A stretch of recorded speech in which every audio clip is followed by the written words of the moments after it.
The first call came exactly 8 days after my mother died.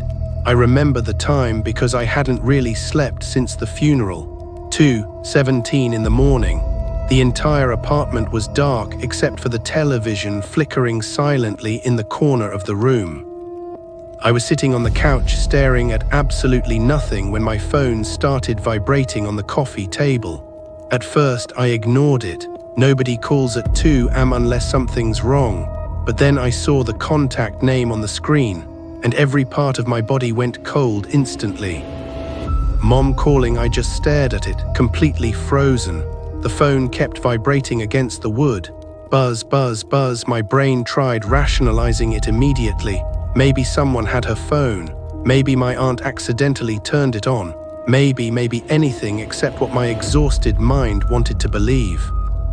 The ringing stopped, and for some reason that felt worse. I sat there breathing hard in the dark, staring at the screen. Then suddenly the phone rang again. Same contact, same picture. My mother smiling at the camera during some old Christmas dinner from years ago. I answered before I could stop myself. Hello, nothing, only static, heavy crackling static, the kind that sounds wet somehow. Then slowly I heard breathing, very faint, very close to the microphone. I swallowed hard. Who is this? The breathing stopped. Then a woman whispered, Daniel. I nearly dropped the phone because it sounded exactly like her, not similar, not close. Exactly, same tired softness in her voice. Same tiny crack whenever she said my name. Every tiny detail was perfect. I stood up so fast the coffee table nearly tipped over. No. The voice breathed shakily into the phone. Danny, I need you to listen to me. I couldn't speak. My chest felt tight. My mother had been dead for over a week. I watched them lower her coffin into the ground myself. I watched dirt hit the casket. I remember hearing my aunt crying beside me. This wasn't possible. This isn't funny, I whispered. Then came silence again. And when she spoke next, her voice sounded terrified. Don't let them use my voice. The call disconnected instantly. The apartment became silent again. I stared at the phone screen. Call failed. My hands were shaking so badly I almost dropped it. I immediately called the number back straight to voicemail. Again, voicemail, again, nothing.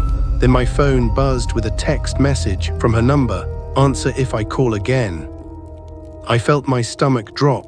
No, somebody had to be messing with me. This had to be some sick prank, but nobody could copy her voice like that. Nobody, especially not that perfectly.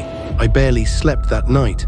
Every time I closed my eyes, I heard her voice again. Don't let them use my voice. By morning, I convinced myself grief was messing with my head. People hallucinate after trauma. I looked it up online for almost an hour trying to calm myself down. Auditory hallucinations after loss. Very common, healthy explanation, normal explanation. That's what I kept telling myself. Then my younger sister called around noon, and the second I heard her voice, I knew something was wrong. Danny, she sounded exhausted, like she'd been crying for hours. I sat upright immediately. What happened? A long pause followed, then she whispered.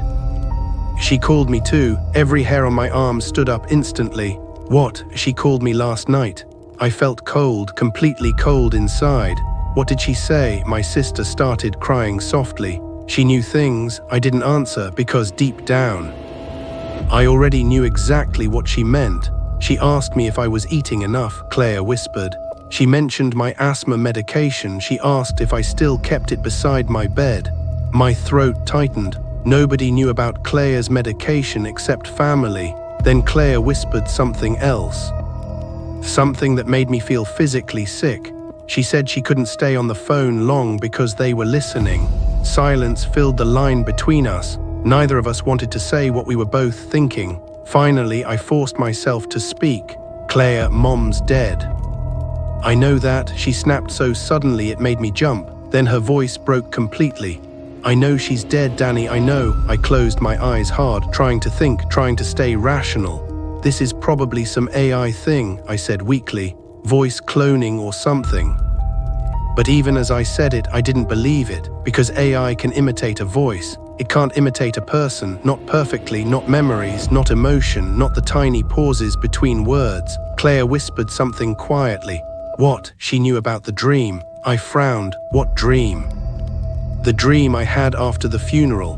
My chest tightened. Claire continued trembling into the phone. I didn't tell anyone about it. A long silence followed. Then she whispered. She described it perfectly. I couldn't breathe properly for a second because I suddenly remembered something horrifying. The funeral home, the strange man near the back, the one staring directly at us during the burial. I remembered him because he never moved, never spoke. And right before we left the cemetery, I saw him holding his phone toward us, recording. At the time I assumed he was staff, but now I wasn't so sure anymore. Claire, I said slowly, did Mom ever call you before she died? No, what? She texted me, Claire whispered, but she hated phone calls. I froze because she was right. Mom almost never called people, not unless it was important. Then suddenly, another call came through my phone. I looked down slowly and felt every ounce of blood leave my body, because this time the contact picture had changed. It wasn't my mother smiling anymore.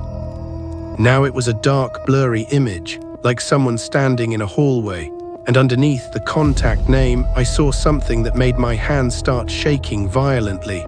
Mom is calling again. I didn't answer the second call. I just stared at the screen while it vibrated in my hand. Mom is calling again, over and over, like the phone itself was panicking. Claire was still breathing softly on the other line. Danny, I couldn't look away from the screen. Then finally the ringing stopped, but almost immediately another text appeared. Why are you answering? My stomach tightened instantly.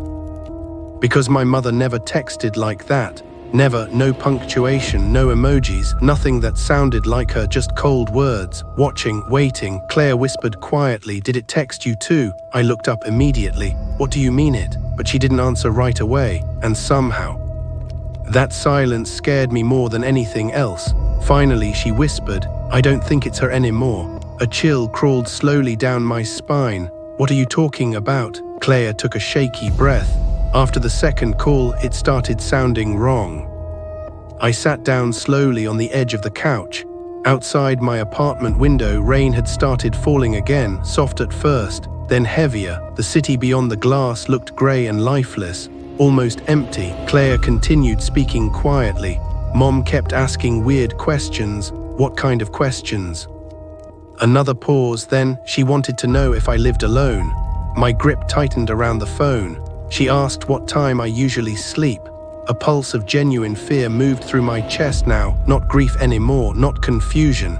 Fear. Claire's breathing became uneven. And then she asked if my bedroom window was still beside the fire escape. I stood up immediately, because that window detail wasn't online anywhere, not social media, not public records, nothing.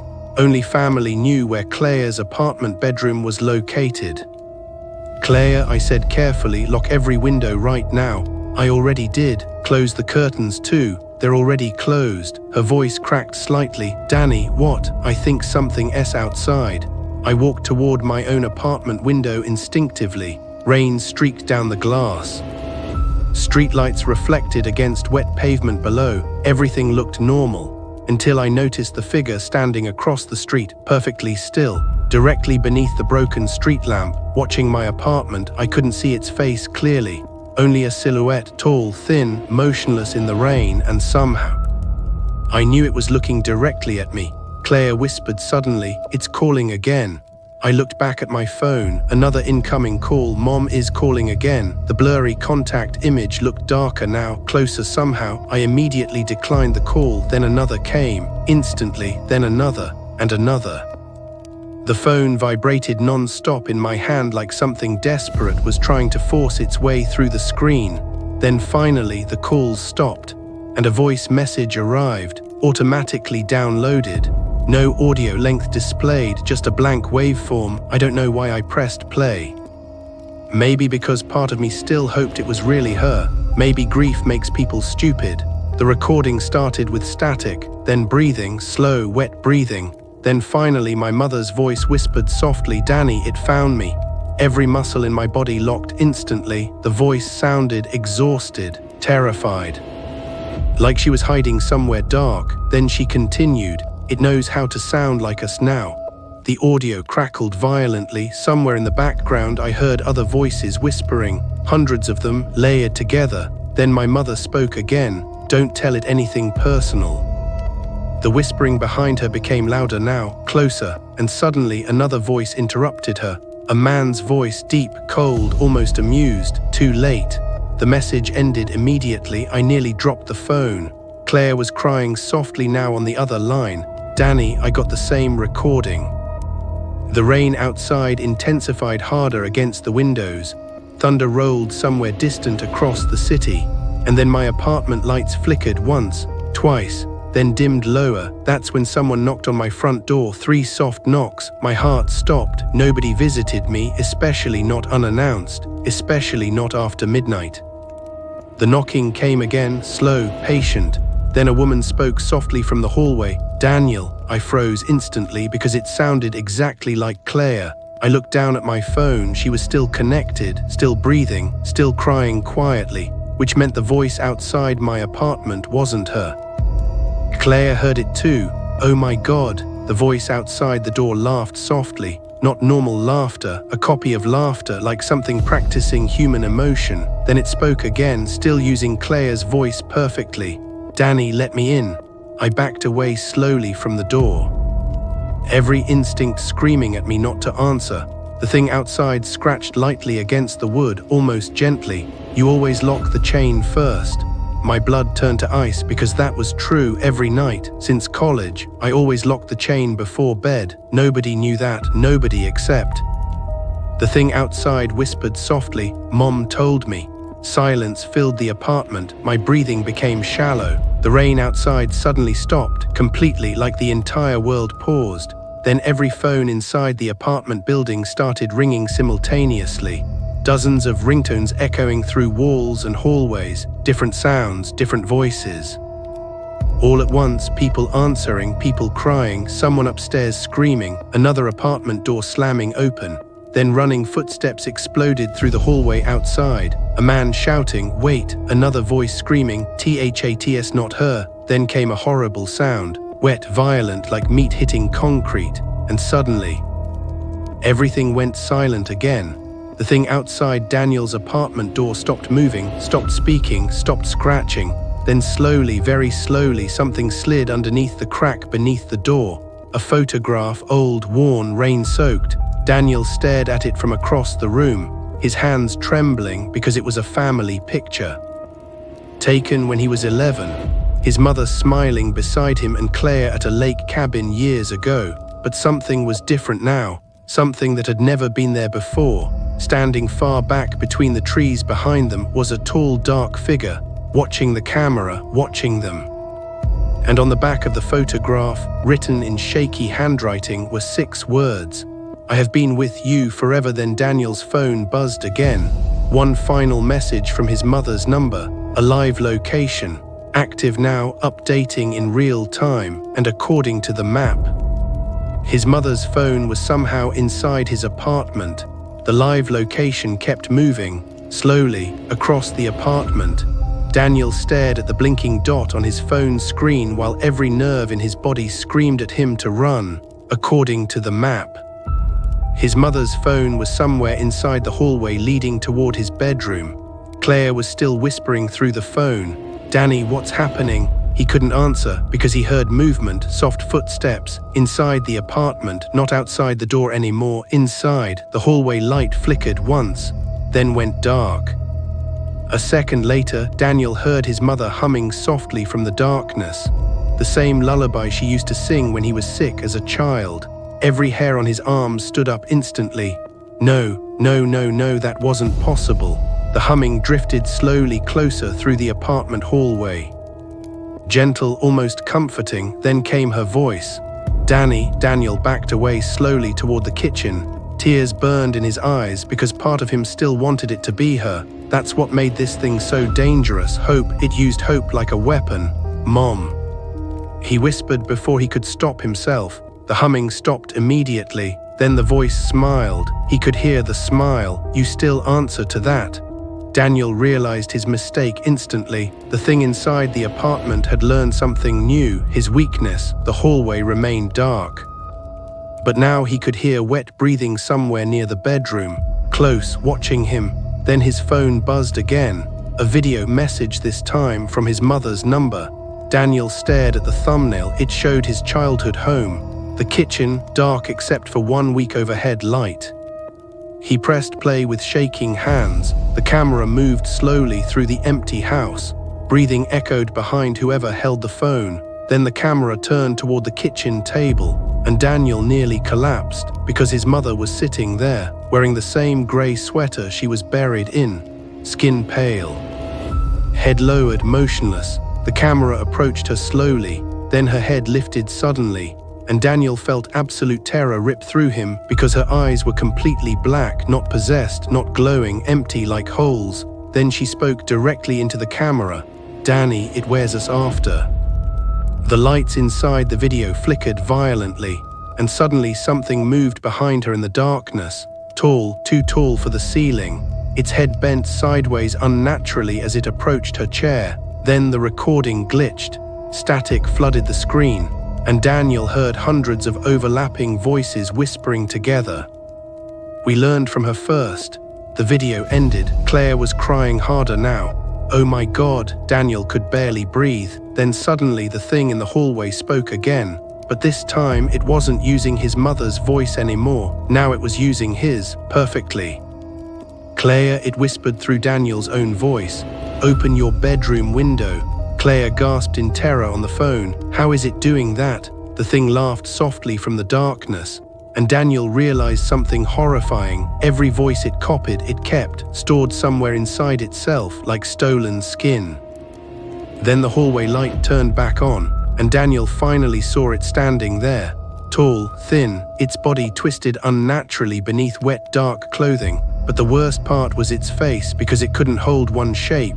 Daniel watched it changing constantly. His mother, Claire himself. Dozens of faces flickering beneath its skin like broken television channels struggling to stay connected. All whispering softly over each other, smiling. The creature tilted its head slowly, then spoke with his mother's voice again. "She saw me before the crash." Daniel froze. "What?" The thing stepped closer. Its joints cracked softly with each movement. That night on the highway, Daniel's chest tightened instantly. No way, she wasn't alone in the car. The apartment suddenly felt freezing cold. Daniel remembered the accident report, single vehicle collision, heavy rain, no witnesses. His mother's car found wrapped around a tree. The creature smiled wider. She looked into the rearview mirror, its face twitched violently, now wearing Daniel's mother completely, perfectly, and saw me sitting behind her. Daniel couldn't move, couldn't think. The creature whispered softly. She drove off the road trying to escape. Tears hit Daniel's eyes instantly, because deep down he knew his mother had sounded terrified during their last phone call before the accident. At the time he assumed she was tired, distracted, but now he remembered something else. Right before hanging up that night, his mother whispered 6 words he never understood until now. "There's somebody in the back seat." The creature stepped closer into the kitchen light, and Daniel finally understood the truth. It had never targeted random people. It followed families, learning them slowly across generations. Watching, listening, waiting until grief opened the door. Then the creature smiled using Daniel's own face. "You answer when you miss them enough." The apartment lights exploded violently overhead. Glass shattered somewhere in the building. People screamed outside in the street. Phones across the apartment complex started ringing again all at once. Hundreds of voices echoing through walls. Dead relatives, friends, children calling home. The creature looked toward the windows like it heard something distant approaching. Then suddenly it became afraid, for the first time. Daniel saw it clearly in its face, fear. The creature stepped backward into the hallway darkness, listening. Then every television inside the apartment suddenly activated at once. Static filled the room. A breaking emergency broadcast appeared on screen, but no reporter was visible, only text, "Nationwide emergency. Do not answer calls from deceased individuals. Do not engage with mimicking entities if contact has already been made. You have been marked." Daniel's blood ran cold. The creature slowly smiled again from the darkness, then whispered softly, "Too late." And suddenly, every phone in the apartment rang simultaneously. Daniel's, Claire's, the dead phones inside kitchen drawers, even the disconnected landline near the wall, all ringing together, one contact name appearing across every screen. Daniel is calling. Claire started screaming through the phone because Daniel was still standing there beside her call, which meant something else was calling using him now. The creature backed deeper into the darkness, smiling wider and wider as the phones continued ringing. Then finally, the thing spoke one last sentence before disappearing completely into the dark hallway. A sentence Daniel would never forget for the rest of his life. "We only need your voice once." Authorities later blamed the incident on mass psychological hysteria caused by AI deepfake technology. But over the following months, thousands of similar reports appeared online, people receiving calls from dead relatives, voicemails from deceased children, unknown entities mimicking loved ones perfectly. Most recordings vanished from the internet within hours, removed without explanation, but one detail remained consistent in every story. No matter where the calls happened, people always reported hearing the same thing in the background: wet breathing, and dozens of whispering voices learning how to sound human. Claire moved out of the city 2 weeks later. Daniel never answered another unknown number again, but sometimes late at night, his phone still lights up beside the bed. No ringtone, no vibration, just one silent notification glowing in the darkness. Missed call from mom, and every single time. The voicemail length gets longer. If you are new here, subscribe to Tales of the Dark, where every story gives you a nightmare. And if your phone rang tonight using the voice of someone you lost, would you answer it?